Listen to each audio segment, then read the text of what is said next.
The scent of smoke and whiskey still clung to Martha Ashford's dress when she stumbled through the doors of the Silver Creek Saloon in St. Elmo, Colorado, her hands trembling as she clutched the torn fabric at her shoulder where rough fingers had grabbed her only moments before. It was the summer of 1878, and the mining town sat high in the Rocky Mountains, a place where fortunes were made and lost on the turn of a card, where decent women kept to their homes after dark, and where a girl like Martha had no business being at all. But desperation had driven her here. Desperation and the empty cupboard back at the boarding house where her younger sister lay sick with fever, needing medicine that cost more than Martha could earn in a month of mending clothes and taking in laundry. The man who had promised her work, promised her honest wages for serving drinks, had lied. The moment she had arrived at the back entrance, his intentions had been clear, his breath hot and rank against her face as he backed her against the alley wall. She had fought, kicked, managed to wrench free and run, but not before his fingers had torn her dress, not before she had understood exactly what kind of payment he expected. Now, inside the saloon, she pressed herself against the wall near the door, her dark hair falling loose from its pins, her green eyes wide with shame and fear. Men turned to stare, some with curiosity, others with the same hungry look that had driven her from the alley. She wanted to disappear, to sink through the floorboards, to be anywhere but here with all these eyes on her, judging her, knowing what she had almost done. "You lost, miss." The bartender's voice carried across the room, not unkind but wary. Martha opened her mouth to speak, but no words came. Her face burned with humiliation. She was a respectable girl, had been raised by good parents before they died of cholera 3 years back, leaving her to care for 10-year-old Sarah.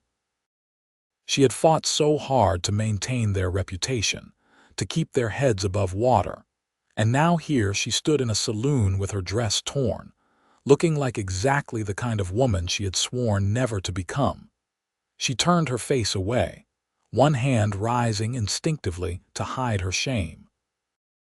"I asked you a question." The bartender's tone had sharpened. Before Martha could force herself to answer, the door behind her swung open, and a man stepped inside. She felt rather than saw him, felt the shift in the room's atmosphere as conversations quieted and men straightened in their chairs. He was tall, she registered, standing this close, and smelled of leather and pine and the clean mountain air. "The lady is with me." His voice was deep, calm, absolutely certain. Martha's head snapped up in surprise, and she found herself looking at worn boots, dusty denim, a gun belt hanging low on narrow hips, and then finally up into a face that made her breath catch. He was perhaps 26 or 27, with dark hair that curled slightly beneath his hat, a strong jaw shadowed with stubble, and eyes the color of a Colorado sky in summer, so blue they seemed almost unreal in the lamplight. James Harrison met her startled gaze and gave the slightest shake of his head, a gesture that said clear as words, "Play along." "I told you to wait by the horses," he said, his tone gently chiding as though they had known each other for years rather than seconds. Martha's mind raced. She should refuse, should tell him she did not know him, but the alternative was explaining to a room full of strangers why she was here alone with her dress torn, and she could not bear that. So she nodded, mute, and when he offered his arm, she took it with shaking fingers. James guided her back through the door and into the cool evening air. The sun had set behind the peaks, painting the sky in shades of purple and gold, and the temperature had already begun to drop the way it did in the high country, swift and startling. He led her away from the saloon, away from the eyes and the questions, until they stood in the relative privacy of the shadows between buildings. Only then did he release her arm and step back, giving her space. You all right?" Martha wrapped her arms around herself, suddenly cold despite the summer month. "I am fine. Thank you for your help, but I should go." She turned to leave, but his voice stopped her. "Wait." She froze but did not turn back. Shame washed over her again, hot and terrible. What must he think of her? A respectable girl did not go into saloons alone. A respectable girl did not get herself into situations where strange men had to rescue her. "Miss." His voice was gentler now. "At least let me see you home safe. It is not right, you walking these streets alone after dark." "I can manage." Her words came out sharper than she intended, edged with the tears she refused to shed. "I am sure you can." There was no mockery in his tone. "But I would rest easier knowing you reached wherever you are going without trouble." Martha stood frozen, torn between gratitude and mortification. Her face burned in the darkness. She wished she could disappear, wished she had never come to this terrible place, wished she had found some other way to get the money Sarah needed. She heard his boots on the dirt as he moved closer, but not too close, respecting the distance between them. "Miss, I do not know what brought you to that saloon tonight, but I do know this. Whatever you are thinking about yourself right now, you are wrong." Something in his words cracked the careful control she had been maintaining. A sound escaped her, half sob, half gasp, and she pressed her hand to her mouth, turning her face further away from him. "Hey now." His voice was so kind it hurt. "None of that. You do not understand." The words came out muffled behind her hand. "I should not have been there. I should not have gone, I thought." She could not finish, could not explain how desperate she had been, how the man had seemed honest when he offered the work. "Look at me."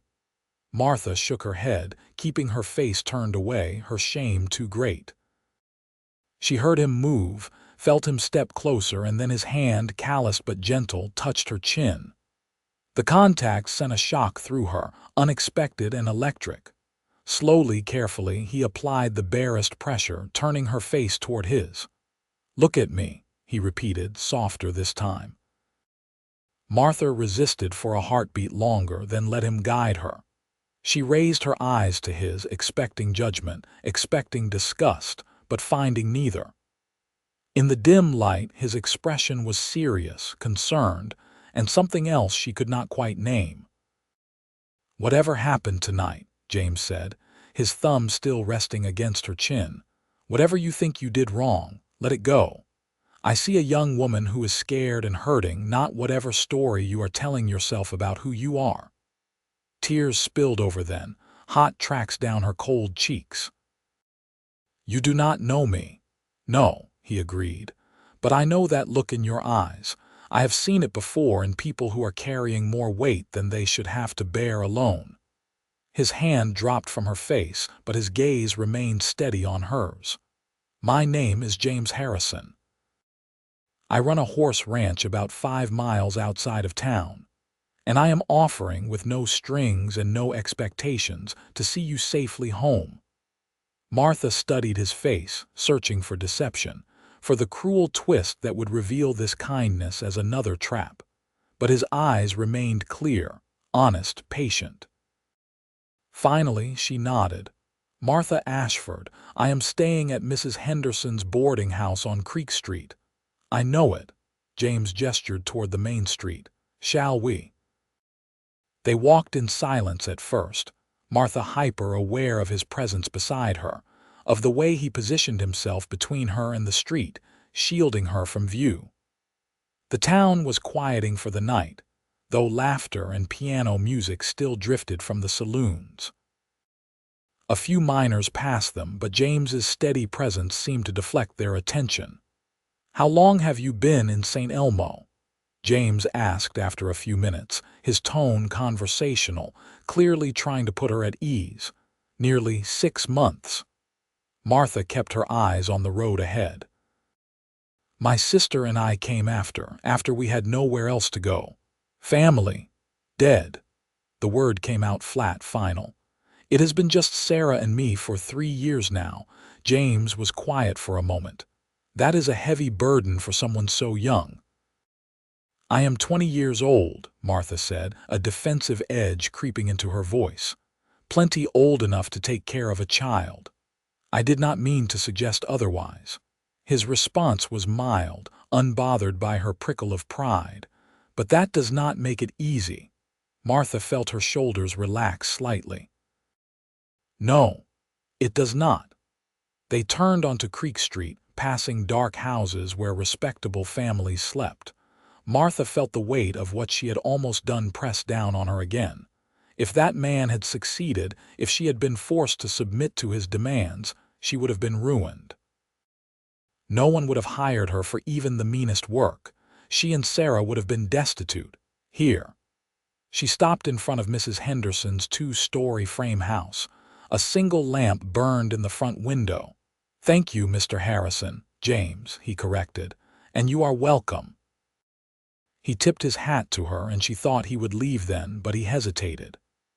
"Miss Ashford, I hope you will forgive the presumption, but if you were at that saloon looking for work, I might have an alternative to suggest." Martha stiffened, wariness flooding back.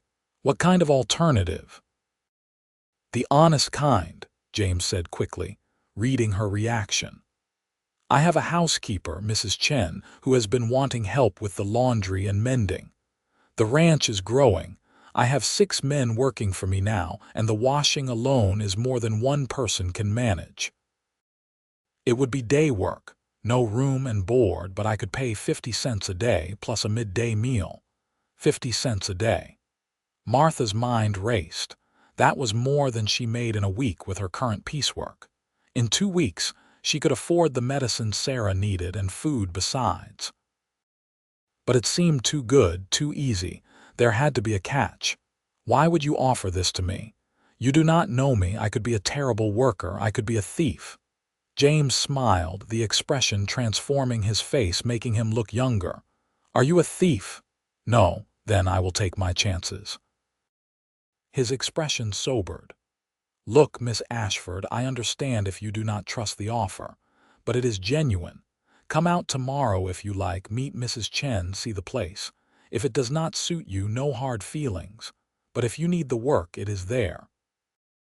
Martha wanted to accept immediately, wanted to seize this lifeline with both hands, but years of being responsible, of protecting Sarah, made her cautious. "I would need to bring my sister. She is sick and I cannot leave her alone all day." "How old is she?" 13 now, James nodded. "Mrs. Chen has a daughter about that age. I am sure they would get along. Your sister would be welcome." It was too perfect, too convenient. And yet Martha found herself wanting desperately to believe him, to trust that this stranger with kind eyes and a gentle touch was exactly what he appeared to be. "I will think about it." "Fair enough." James tipped his hat again. "I will be at the general store tomorrow morning around 8 picking up supplies. If you decide to come, you can ride out with me then. If not, I hope your sister feels better soon, and I hope you stay safe, Miss Ashford." He turned to go, and Martha heard herself call out, "James." He looked back, eyebrows raised. "Thank you for tonight, for not—" She struggled for words. "For not assuming the worst about me." His smile was sad this time. "My mother used to say that everyone you meet is fighting a battle you know nothing about. I figure the least we can do is offer each other a little grace." He touched his hat brim one more time. "Good night, Miss Ashford. Good night." Martha watched him walk away, his tall frame disappearing into the darkness, and felt something shift in her chest, some tight knot of fear and shame loosening just slightly. She did not know if she would go to the general store in the morning. She did not know if his offer was real or another trap disguised as kindness. But for the first time in months, she felt something that might have been hope. Inside the boarding house, she climbed the narrow stairs to the tiny room she shared with Sarah. Her sister was asleep, her face flushed with fever, her breathing shallow. Martha sat on the edge of the bed and pressed a hand to Sarah's forehead. Still hot. The fever had been raging for 3 days now, and Martha knew it could not continue much longer without serious consequences. She thought about the medicine she could not afford, about the torn dress she would have to mend, about the man in the alley and the man who had lifted her chin. Two sides of the same town, two very different kinds of men. Which one was more common? Which one represented the truth of the world? Martha did not sleep much that night. She lay beside Sarah, listening to her sister's labored breathing, and thought about choices and chances, and the terrifying leap of faith required to trust a stranger. By the time dawn light crept through the thin curtains, she had made her decision. She dressed carefully in her second-best dress, the one without tears or stains, and pinned her hair up neatly. She woke Sarah gently and helped her dress, wrapping her in a shawl despite the summer morning. "Where are we going?" Sarah asked, her voice hoarse with fever. "To meet someone," Martha said. "Someone who might be able to help us." "Is it about work?" Martha glanced at her sister, taking in the too thin face, the eyes that seemed too large, too knowing for a 13-year-old. Sarah had grown up too fast, had seen too much hardship. She deserved better than this uncertain existence, better than a sister who nearly threw away her respectability in a desperate gamble. "Yes," Martha said. "It is about work, but do not get your hopes up, all right. It might be nothing." They made their way to the general store, arriving just before 8. Martha stood across the street, watching the entrance, half hoping James would not show, that the decision would be taken out of her hands. But at precisely 8 o'clock, he emerged from the store, followed by a clerk carrying supplies. He loaded the supplies into a wagon, speaking quietly to the horses in the traces, and then turned as though he had known all along she was there. When he saw her and Sarah standing in the morning shadow, his face broke into that transforming smile. "Miss Ashford," he called, crossing the street to them. "I am glad you came." Up close in the daylight, he was even more handsome than he had seemed in the dusk, his eyes impossibly blue, his movements easy and confident. Martha felt suddenly self-conscious, aware of her faded dress, her worn boots, the sickly child clinging to her hand. "This is my sister, Sarah," she said, her voice steadier than she felt. James crouched down so he was at Sarah's eye level. "Hello, Sarah. My name is James. Your sister tells me you have not been feeling well." Sarah nodded shyly, pressing closer to Martha. "Well, we will get you out to the ranch where the air is clean and the sun is bright. That ought to help." He straightened and looked at Martha. "Ready." The drive out of town took them up into the higher elevations, following a track that wound through stands of pine and aspen. The morning was clear and cool, the sky an endless blue dome overhead. Martha sat beside James on the wagon seat, with Sarah bundled between them, and tried not to think about how right this felt, how safe she felt next to this near stranger. James pointed out landmarks as they drove. The turn off to the old mining claim where he had first tried his luck before deciding horses were a better bet than gold, the creek where the fishing was best, the meadow where wildflowers grew thick in early summer. He talked easily, not seeming to expect much response, just sharing his knowledge of this place he clearly loved. "There," he said finally, pointing ahead. "The H Ranch." Martha followed his gesture and felt her breath catch. The ranch spread across a high valley, with the mountains rising on 3 sides like protective walls. The main house was substantial, built of logs with a wide porch and a stone chimney. Outbuildings dotted the property. A large barn, several corrals, a bunkhouse, and what looked like a separate cottage. "It is beautiful," Martha said, the words inadequate for what she felt looking at this place. "It has been in my family for 12 years, James said, pride evident in his voice. "My father started it, and when he passed 4 years ago, it came to me." He guided the horses toward the main house. "I know it does not look like much yet, but I have plans. Good horses, that is where the future is. Not gold or silver that runs out, but something you can build, something that lasts." He pulled the wagon to a stop in front of the house, and a woman emerged onto the porch. She was perhaps 50, with black hair streaked with gray pulled back in a neat bun, and sharp dark eyes that missed nothing. Her features marked her as Chinese, and Martha knew without asking that she must have faced her own share of hardships in this country that was not always kind to those who looked different. "Mrs. Chen," James said, hopping down from the wagon and reaching up to help Sarah down. "This is Miss Ashford and her sister Sarah. Miss Ashford, this is Mrs. Chen, who keeps this place running despite my best efforts to create chaos." Mrs. Chen's stern expression softened slightly. "Do not let him fool you. He is a good boy, very organized." Her English carried a slight accent but was clear and precise. She studied Martha with those sharp eyes, and Martha had the distinct impression of being evaluated and measured. "You are the girl from last night. He told me about you." Martha felt her face heat. "I can explain, Mrs." Chen waved a hand dismissively. "No need. James says you need work and I need help. The rest is not my business." She gestured toward Sarah. "The child is sick." "Yes, madam, fever for 3 days now, Mrs." Chen descended the porch steps and placed a hand on Sarah's forehead, then pulled down her lower eyelid and peered at her eyes. Come inside. I will make tea and we will talk."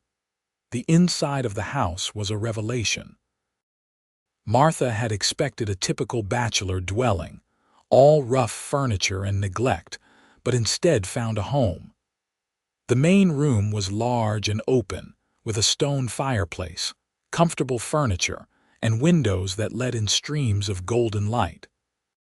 Everything was clean and well maintained, with small touches that spoke of care. A vase of wildflowers on the table, colorful woven rugs on the floor, books lined up neatly on a shelf. Mrs. Chen guided Sarah to a rocking chair near the cold fireplace and wrapped her in a blanket. "You rest there, little one. I will bring you something to help with the fever." She disappeared into what Martha assumed was the kitchen, leaving Martha and James standing somewhat awkwardly in the main room. "Have a seat," James said, gesturing to the sofa. "Please make yourself comfortable." Martha perched on the edge of the sofa, her back straight, her hands folded in her lap. She watched James remove his hat and run a hand through his dark hair, making it stand up in places. The gesture was oddly endearing. "Mrs. Chen seems very efficient," Martha said, unsure what else to say.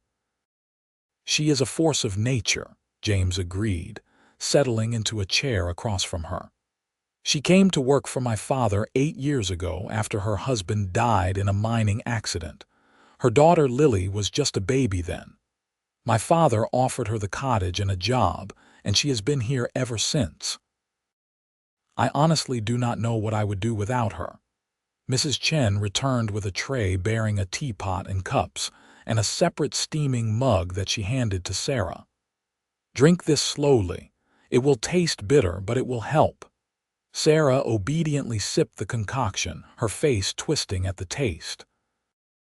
Mrs. Chen nodded approvingly and poured tea for the adults. "Now," she said, settling into a chair with her own cup, "we discuss business. I need help with laundry, mending, some cooking when we are busy. The men working here, they are hard on clothes, always tearing things, wearing through soles. It is too much for one person." She looked at Martha directly. "James says you need the money and you do good work. Is this true?" "I am a very hard worker," Martha said, meeting Mrs. Chen's gaze steadily. "I have been doing laundry and mending for the boarding house and for several families in town. I can provide references if you need them." Mrs. Chen waved a hand. "No need. I can see what kind of person you are. The question is, can you work here without creating drama?" I run a good house, and I will not have complications." Martha understood what she was asking. She glanced at James, who was studying his teacup with sudden intense interest, a faint flush on his cheeks. "I assure you, Mrs. Chen, I am here only for honest work, nothing more." "Good, Mrs. Chen nodded crisply.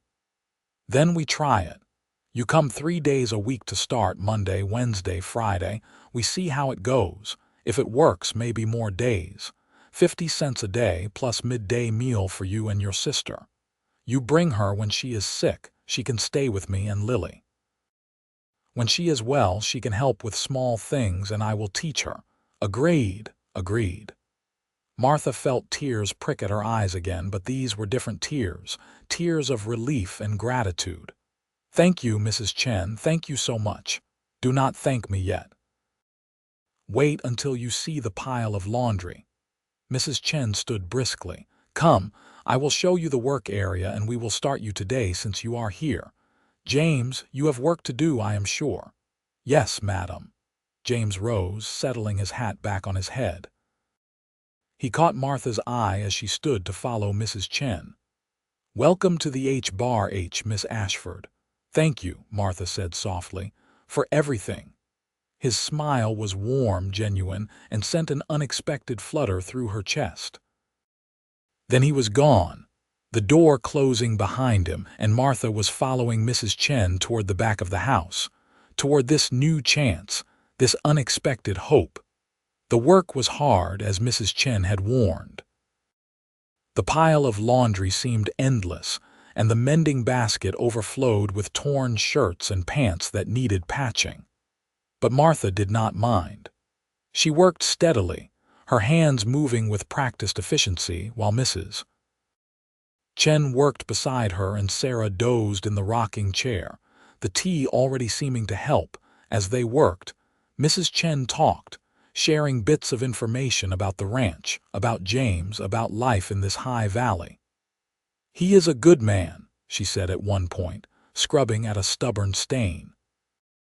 "His father raised him right before he died, works hard, treats his people fair, does not drink or gamble his money away like so many do."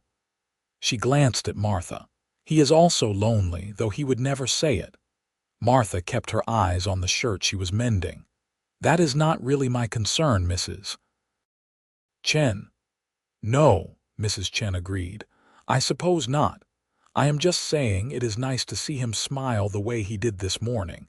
He has not smiled like that in a long time." Martha did not know what to say to that, so she said nothing, but she felt that strange flutter in her chest again, that sense of something shifting, changing, opening up. They broke for a midday meal of bread, cheese, and cold chicken. Mrs. Chen's daughter Lily appeared, a pretty girl of 12 with her mother's sharp eyes and quick smile. She and Sarah took to each other immediately, chattering away despite Sarah's fever, and Martha felt another weight lift from her shoulders. Sarah had been so isolated, so lonely, with no friends her own age. Maybe here she could have some semblance of childhood again. James did not join them for the meal. "He eats with the men," Mrs. Chen explained. "Boss should know his workers, should listen to their concerns. His father taught him that." The afternoon passed quickly, and as the sun began its descent toward the western peaks, Mrs. Chen declared the day's work done. "You have done well," she said, examining Martha's mending with a critical eye. "Very neat stitches. I think this will work nicely." James appeared to drive them back to town, and Martha felt an odd reluctance to leave, to return to the cramped room at the boarding house, to leave this place of space and light and possibility. On the drive back, with Sarah sleeping between them again, James said quietly, "Mrs. Chen likes you." "That is high praise. She is not easy to impress." "She is a remarkable woman," Martha said, "that she is." He was quiet for a moment. "How is your sister? She seems better." "The tea helped, I think. Whatever was in it, old Chinese remedy. Mrs. Chen has a whole collection of herbs and roots." Scared me half to death the first time I was sick and she made me drink one of her concoctions, but it worked." He glanced at Martha. "You did good work today. I could tell from the mending you left out to show Mrs. Chen. Very skilled." The compliment warmed her. "My mother taught me. She said a woman should be able to support herself with her own 2 hands if need be." Wise woman. She was. Martha looked out at the mountains, glowing red gold in the sunset light. "I wish she could have seen this country. She would have loved it." They rode in companionable silence until St. Elmo came into view below them, the buildings casting long shadows in the fading light. James pulled up in front of Mrs. Henderson's boarding house and helped Martha wake Sarah and get her down from the wagon. "I will see you Monday," he asked, and Martha heard the uncertainty in his voice as though he feared she might not come back. "Monday," she confirmed. Then, gathering her courage, "James, I cannot tell you what this means to me, what you have done. You did not have to help me, but you did, and you asked for nothing in return. That is a rare thing." He ducked his head, looking almost shy. "I did what anyone should do, but most people would not have." Martha held his gaze. "So thank you, truly." "You are welcome, Martha, truly." It was the first time he had used her given name, and the sound of it in his deep voice sent that flutter through her chest again, stronger this time. She helped Sarah up the steps and into the house, and when she looked back, James was still sitting in the wagon, watching them with an expression she could not quite read. That night, Sarah's fever broke. Martha woke to find her sister sleeping peacefully, her forehead cool to the touch, her breathing even and deep. Relief flooded through her so intensely it was almost painful. They would be all right. They had work, they had hope, and Sarah would recover. Everything would be all right. The next 2 days passed slowly, each minute feeling like an hour as Martha counted down to Monday. She tried to tell herself her eagerness was about the work, about the money they desperately needed, but she knew that was not entirely true. She wanted to see James again, wanted to hear his voice, see his smile, feel that strange sense of safety she experienced in his presence. It terrified her, this wanting. She had not let herself want anything beyond survival for so long that the feeling was foreign, dangerous. What if she was reading too much into his kindness? What if he was simply a good man doing a good deed, and she was spinning fantasies like some foolish girl? She was not a girl anymore. She was a woman with responsibilities, with a sister to care for, with no room in her life for romantic nonsense. But when Monday morning came and she and Sarah made their way to the general store, her heart was racing in a way that had nothing to do with the walk. And when she saw James waiting beside his wagon, his face lighting up at the sight of her, she knew her stern lectures to herself had been entirely useless. Over the following weeks, a pattern established itself. Martha and Sarah would ride out to the ranch 3 days a week, later expanding to 4, then 5. Martha would work alongside Mrs. Chen, and Sarah, fully recovered from her fever, would help with simple tasks and play with Lily. They would share the midday meal, and James would drive them back to town in the evening. And slowly, gradually, Martha began to relax, to believe that this good thing in her life was real and lasting. She began to laugh at Mrs. Chen's dry observations about the ranch hands. She began to look forward to the moments when James would appear in the doorway, hat in hand, asking if anyone wanted fresh water from the well, his eyes always finding Martha first. She began to feel at home at the H-Bar H in a way she had never felt anywhere since her parents died. James felt it too, she thought. She caught him watching her sometimes, his expression thoughtful, almost tender. He found excuses to be near her, to ask her opinion about something, to show her a new foal or a mountain view. Their conversations grew longer, more personal. She learned about his dreams for the ranch, about his father who had taught him everything he knew, about the loneliness of being young and alone with such responsibility. He learned about her life before St. Elmo, about the struggles to keep herself and Sarah fed and housed, about the fear that never quite left her that it could all fall apart again. "You are safe here," he told her one evening as they drove back to town, Sarah asleep as usual between them. "I hope you know that. Whatever happens, whatever you need, I will help. You and Sarah both." Martha looked at him, at the serious set of his jaw, the sincerity in his eyes. "Why?" she asked softly. "Why are you so kind to us?" James was quiet for a long moment, his hand steady on the reins. "Do you want the polite answer or the true one?" Martha's heart skipped. "The true one." He took a breath. "Because from the moment I saw you in that saloon, looking so scared and so brave at the same time, I have not been able to stop thinking about you. Because every day you come to the ranch is a good day, and every day you do not come feels empty. Because when I imagine my future, the one I am building with the ranch and the horses and everything I have worked for, you are there. You and Sarah both." He glanced at her and she saw vulnerability in his face. "Is that too much truth?" Martha could not breathe. Joy and terror warred in her chest. She wanted to tell him yes, wanted to say that she felt the same, that she dreamed of him, that she woke thinking of him and fell asleep with his name on her lips. But fear held her back, fear born of hard lessons learned. "James, I am not.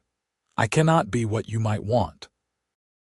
I am poor, I have nothing to offer, I come with responsibilities. You come with Sarah, who is a wonderful girl," James interrupted gently. "And you have everything to offer. Your strength, your kindness, your smile that lights up the whole ranch when I am lucky enough to see it." He paused. "I am not asking you to answer me now. I am not even sure what I am asking yet. I just wanted you to know how I feel. The rest we can figure out as we go if you are willing." "I am willing," Martha whispered, the words escaping before she could stop them. "I am so willing it scares me."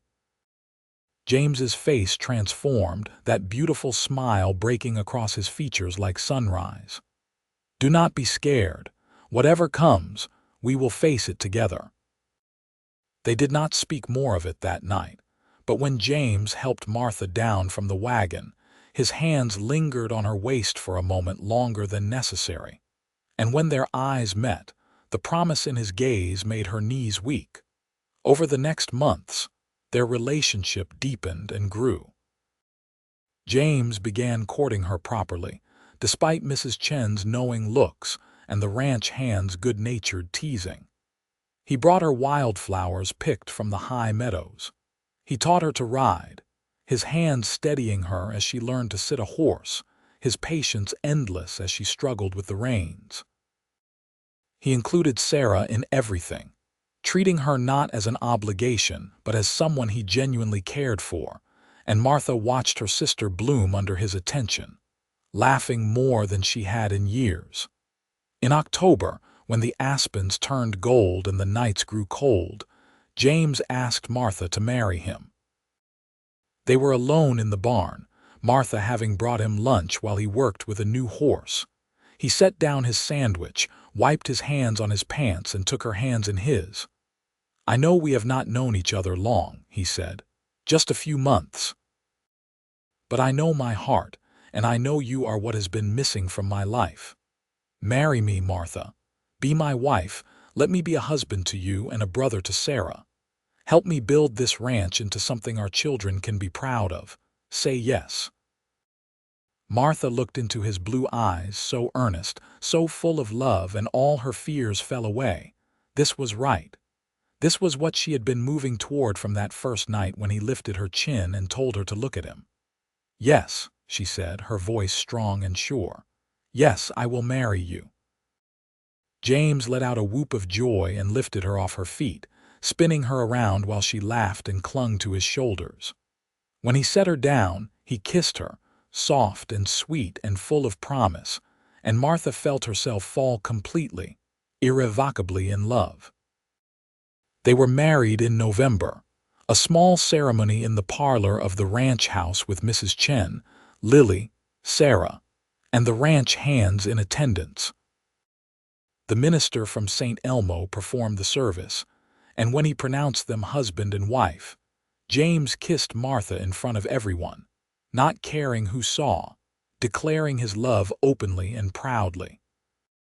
The ranch hands had cleared out the bunkhouse for a celebration, and they danced to fiddle music, while Mrs. Chen served a feast she had been preparing for days. Sarah danced with every ranch hand, flushed and happy, and Martha watched her sister and thought about how much had changed since that terrible night in the saloon.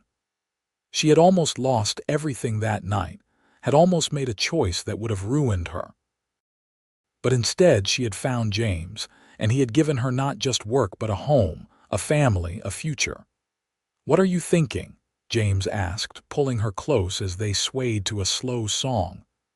"That I am the luckiest woman alive," Martha said honestly, "that I do not deserve this happiness." "You deserve everything," James said fiercely. "Everything good that ever happens to you, you deserve it, Martha. Do not ever think otherwise." She looked up at him, her husband, this man who had seen her at her lowest and offered her his hand with no judgment, no conditions. "I love you," she said. "I do not think I have told you that enough. I love you, James Harrison." "I love you too, Martha Harrison." He grinned at her new name. "That sounds good, does not it, Martha Harrison? It sounds perfect." That night, after the celebration ended and the guests departed, Martha and James retreated to their room, the master bedroom that had been James's alone and was now theirs together.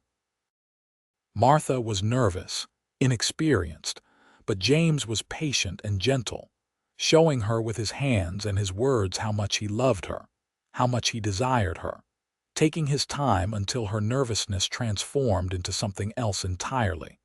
Something that left her gasping his name and clinging to him as though he were the only solid thing in a spinning world. Afterward, lying in his arms with her head on his chest, listening to his heartbeat slow and steady beneath her ear, Martha felt peace settle over her like a blanket. This was home. This was where she belonged. Winter came to the high country, fierce and beautiful. Snow piled deep against the buildings, and the temperature dropped until the water in the wash basin froze overnight. But the ranch house stayed warm, the fire always burning, and Martha learned the rhythms of this new life. She cooked and cleaned alongside Mrs. Chen, learning to manage a household this size. She took over the ranch's accounts, discovering she had a head for numbers that impressed James. She cared for the horses when they were sick, developing a gentle touch that even the most skittish animals responded to, and she loved her husband. She loved him in the morning when he woke before dawn to check on the horses. She loved him at midday when he came in for lunch, stamping snow from his boots, his cheeks red with cold. She loved him in the evening when he read to her and Sarah by the fireplace, his deep voice bringing stories to life. She loved him at night when he reached for her in the darkness, his hands and mouth driving her to heights of pleasure she had not known existed. Sarah flourished at the ranch, growing stronger and healthier in the clean mountain air. She took on more responsibilities, helping Mrs. Chen and Lily, learning to cook and manage a household. She learned to ride, becoming fearless on horseback, racing across the meadows with Lily beside her.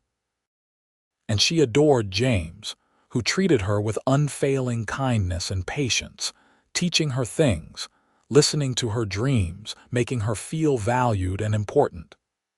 "I wish Mama and Papa could see this," Sarah said one evening as they sat together mending by the fire.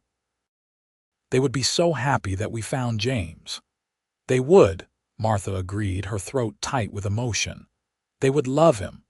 Spring came, slow and tentative at first, then in a rush of melting snow and budding trees.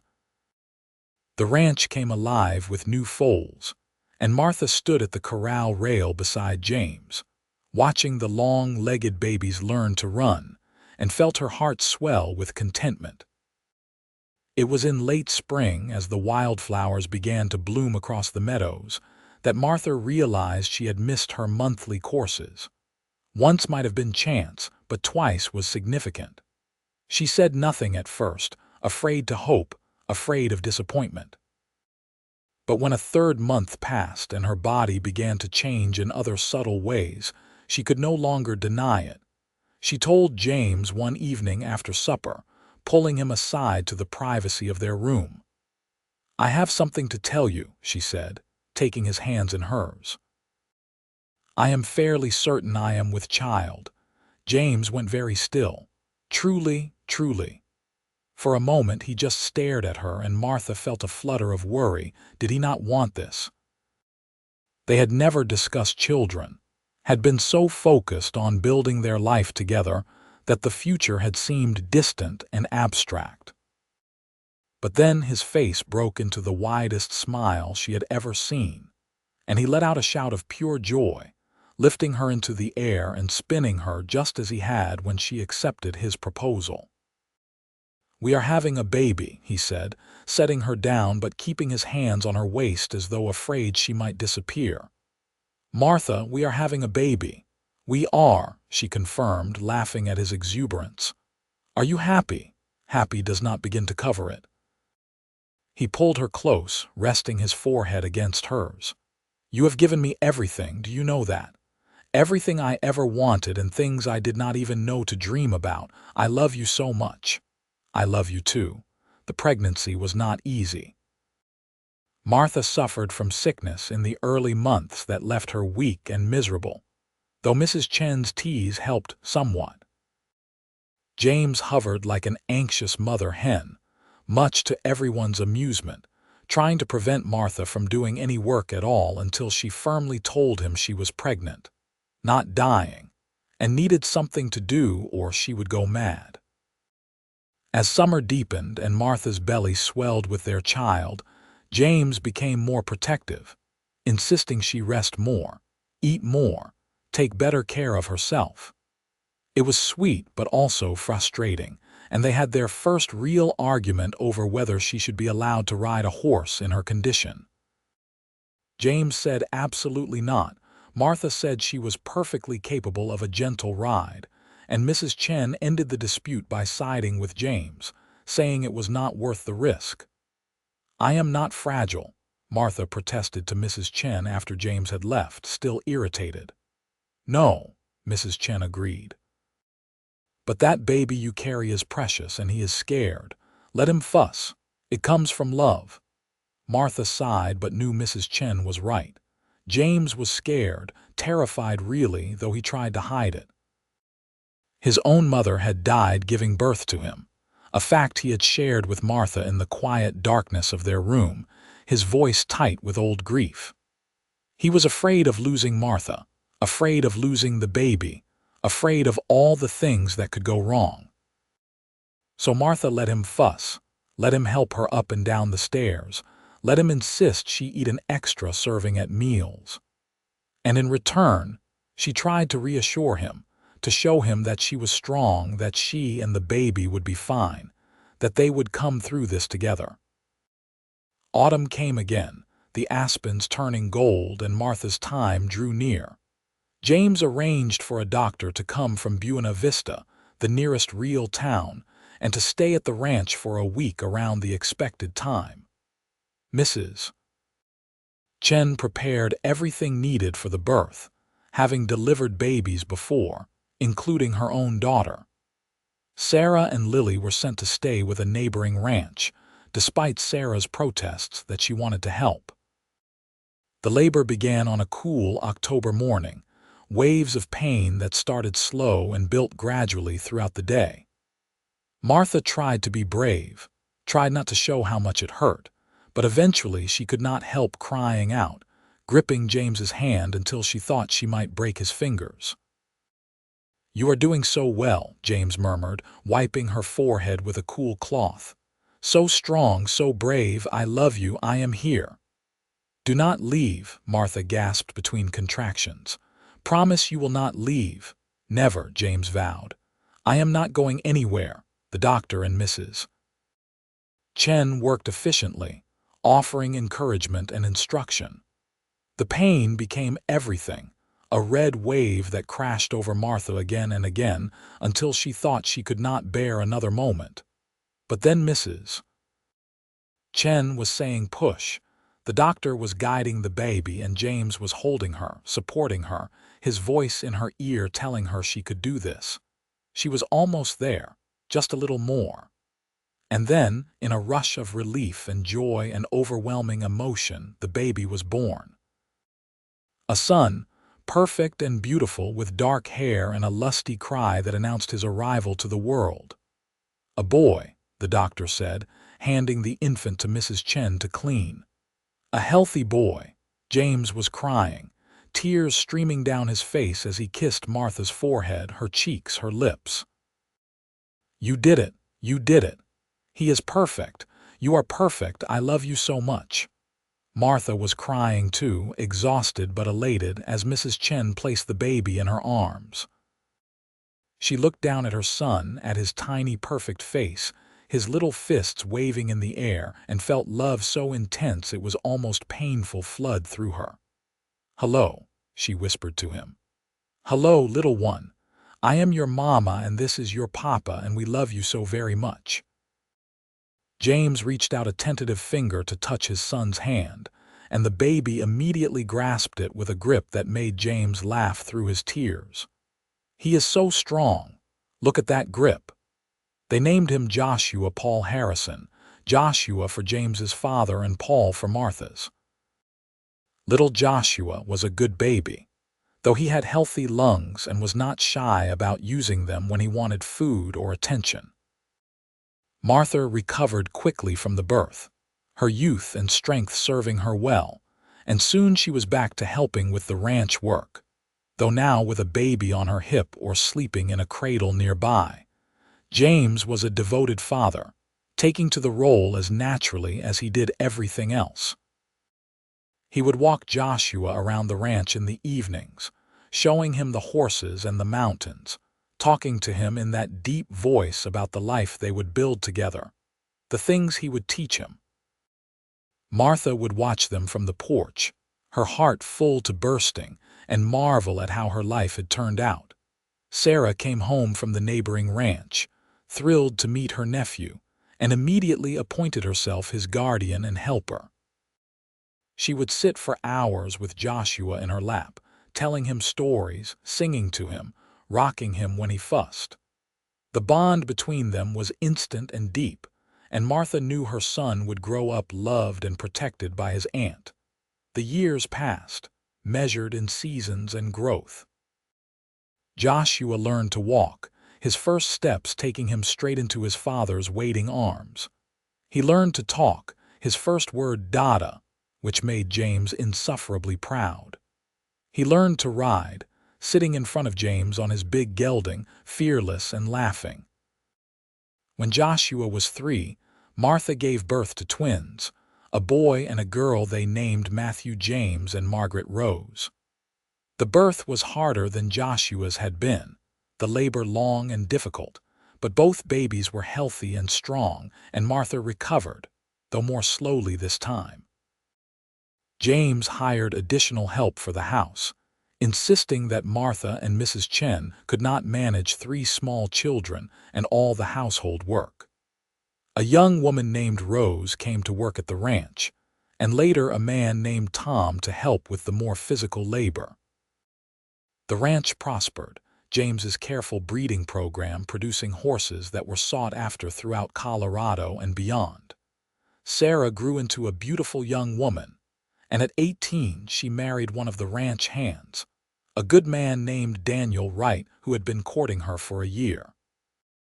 They built a house on ranch land that James deeded to them as a wedding gift, and Sarah remained close, visiting almost daily, still helping with the children she loved as her own. The twins grew into distinct personalities. Matthew was quiet and serious, showing an early aptitude for working with horses that delighted James.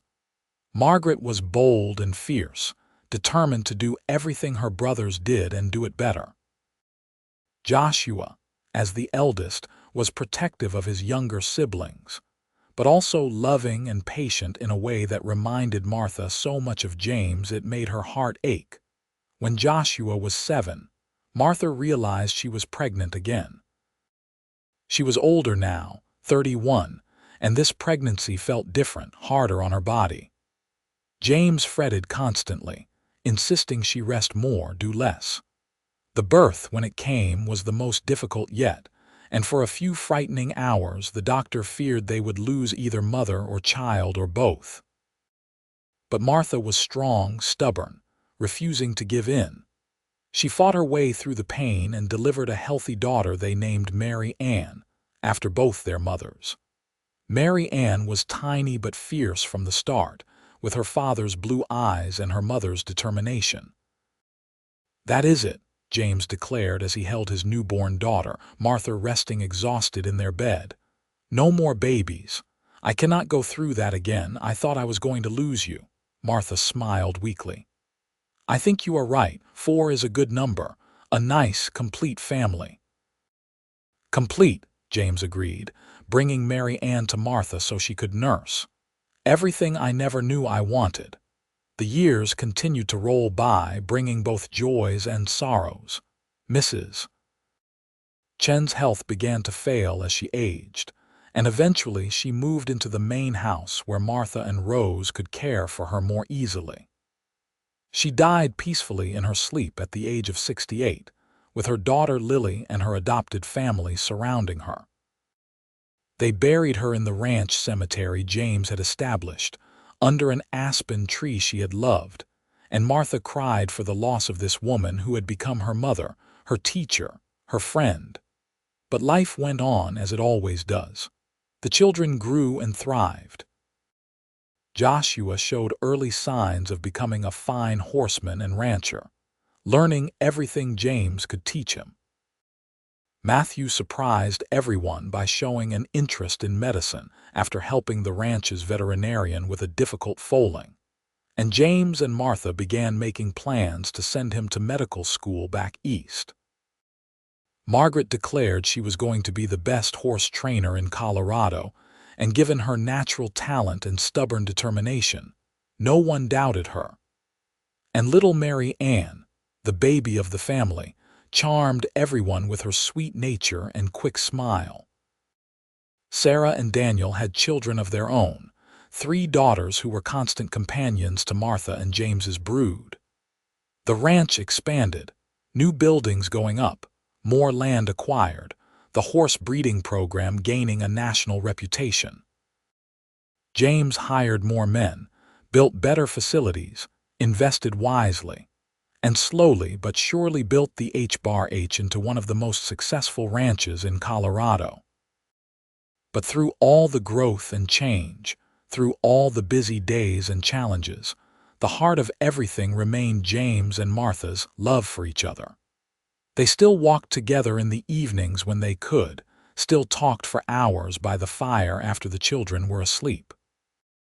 They still reached for each other in the night, their passion tempered by time but not diminished. They still looked at each other across a crowded room and smiled, sharing a private moment no one else could intrude upon. On their 20th wedding anniversary, James took Martha back to St. Elmo, to the same spot where they had first met outside the Silver Creek Saloon. The town had changed, grown more prosperous and respectable, but the building remained.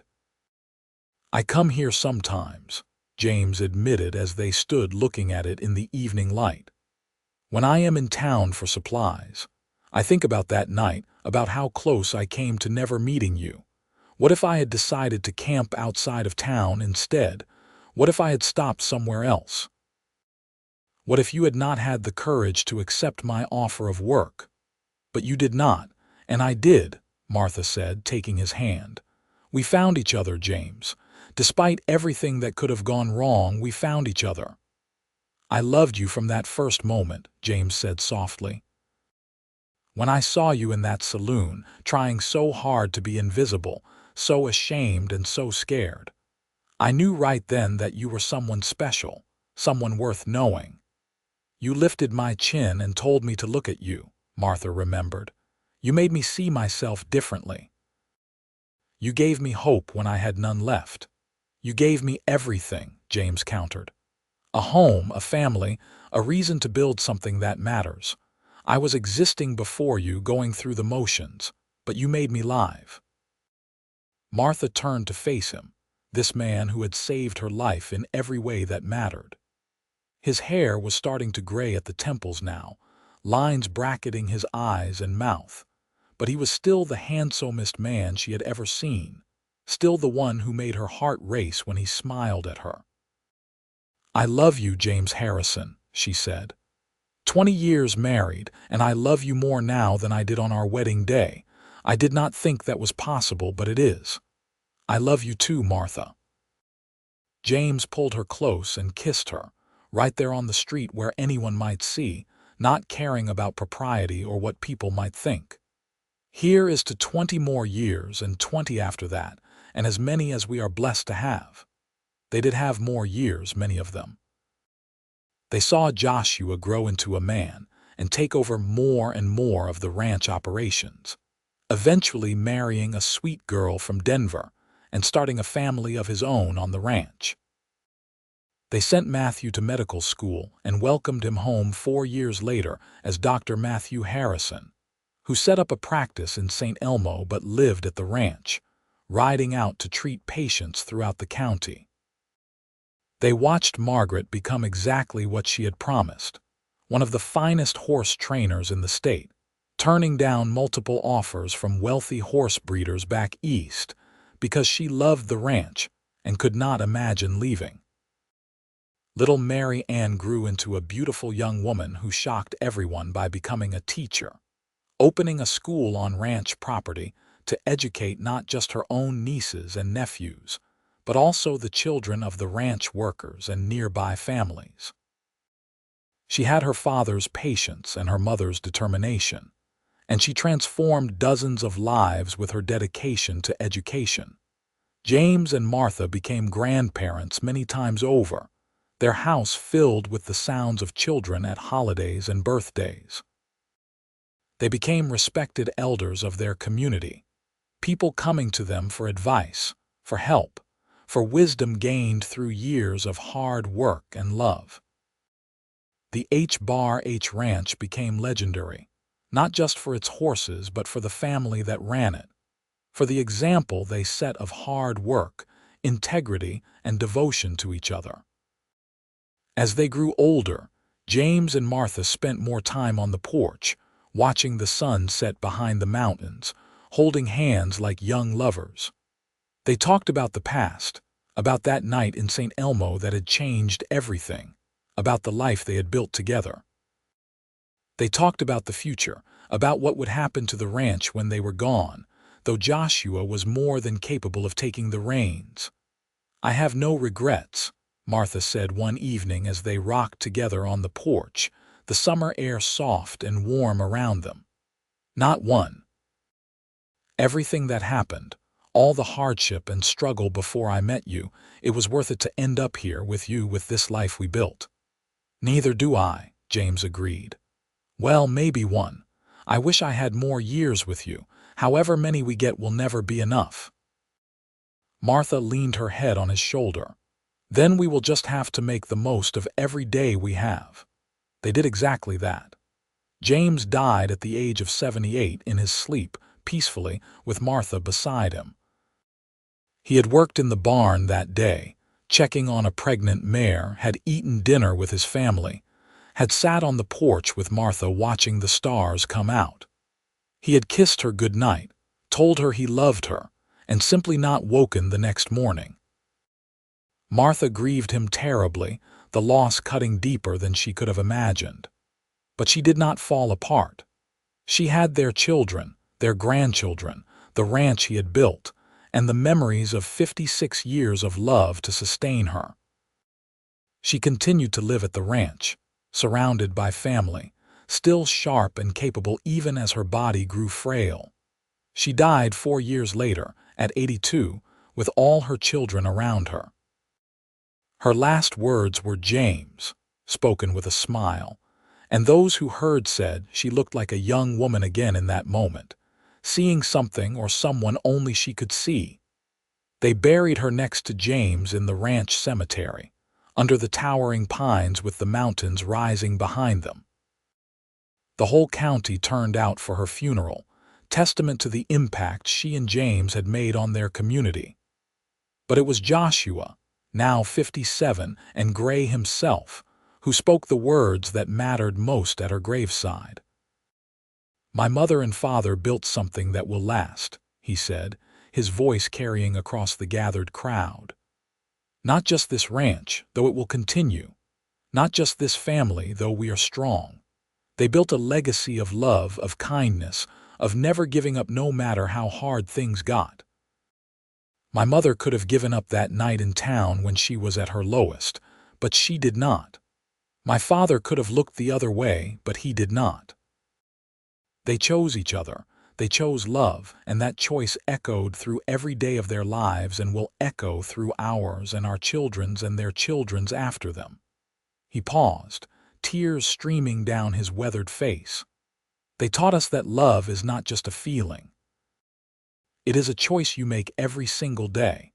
It is work and sacrifice and putting someone else first. But it is also joy and laughter and coming home to the person who knows you better than you know yourself.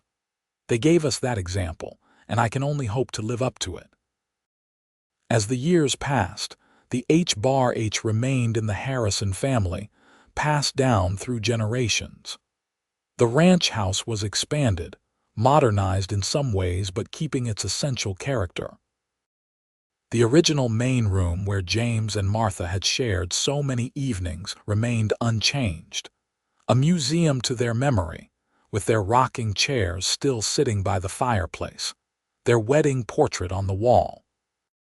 And every evening as the sun set behind the mountains, someone in the family, whoever was in residence, would sit in one of those chairs for a few minutes and rock, remembering the couple who started it all, the cowboy and the girl who found each other in the darkest moment and built a light that still shone generations later. In the town of St. Elmo, now a bustling community rather than a rough mining town, a historical marker stood outside what had once been the Silver Creek Saloon. It told the story of James and Martha Harrison, of how they met and built one of Colorado's most successful ranches. But what it could not capture, what words could never fully express, was the love story at the heart of it all. A girl hiding her face in shame, certain she had ruined everything. A cowboy lifting her chin, telling her to look at him, to see the truth he saw. That simple gesture, that moment of kindness and connection, had changed 2 lives and rippled outward to touch hundreds more. It had created a family, a legacy, a story that people told their children and their children's children about what love could accomplish. And high in the mountains, on the land James had claimed and Martha had made a home, their great-great-grandchildren rode horses that descended from the original stock, lived in houses built with the wealth James and Martha had created, and carried forward the values of hard work, integrity, and love that they had exemplified. The H Ranch thrived over a century after its founding, a testament to 2 people who refused to give up on themselves or each other, who chose love in a moment of darkness and spent the rest of their lives honoring that choice. The girl who had hidden her face in shame became a woman of strength and grace who raised 4 children, helped build an empire, and loved one man with everything she had for over half a century. The cowboy who had lifted her chin became a man whose kindness and vision transformed not just a piece of Colorado land but countless lives. Their story ended, as all stories must, with death and grief and loss. But it also ended with triumph, with love that lasted beyond the grave, with a family that carried their memory forward with pride and determination.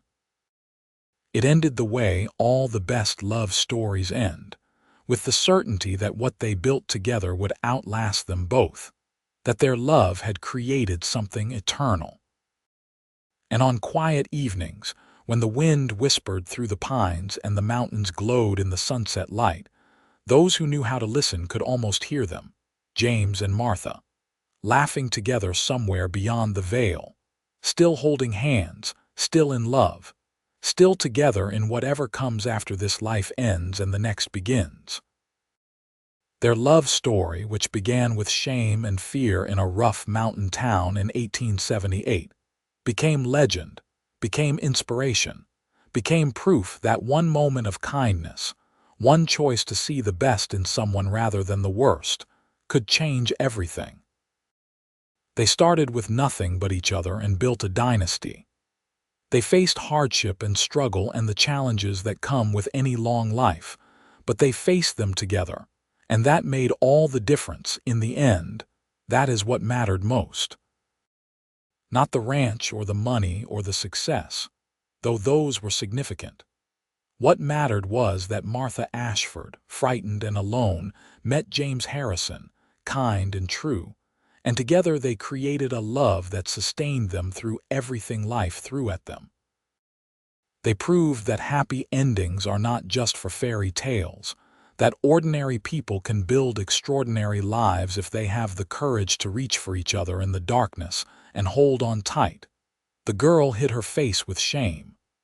The cowboy lifted her chin and said, "Look at me."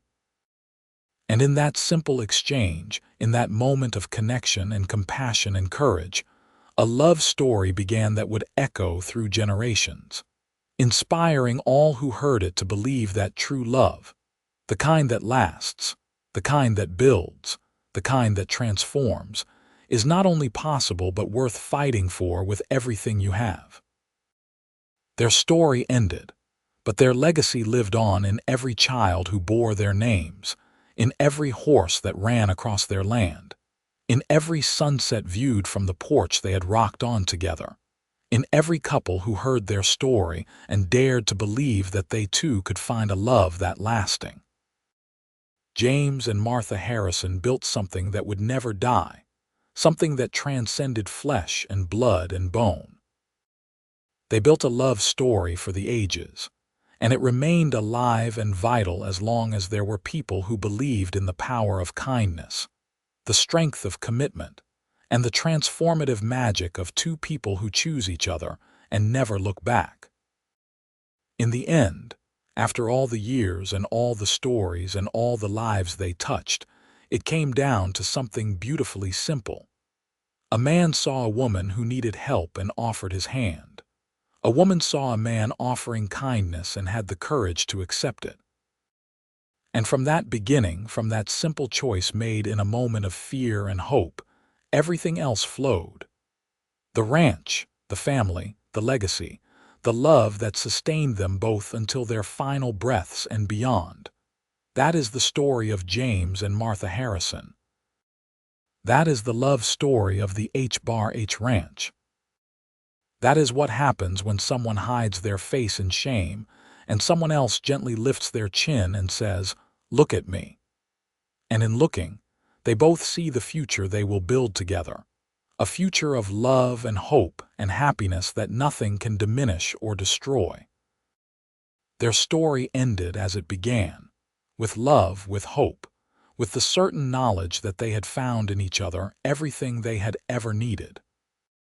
And as the Colorado sun set behind the mountains one more time, painting the sky in shades of gold and pink and purple, their spirits, if such things exist, surely smiled at what they had created, at the love that would outlast them both, at the happily ever after they had earned through courage and commitment, and choosing each other every single day of their lives together.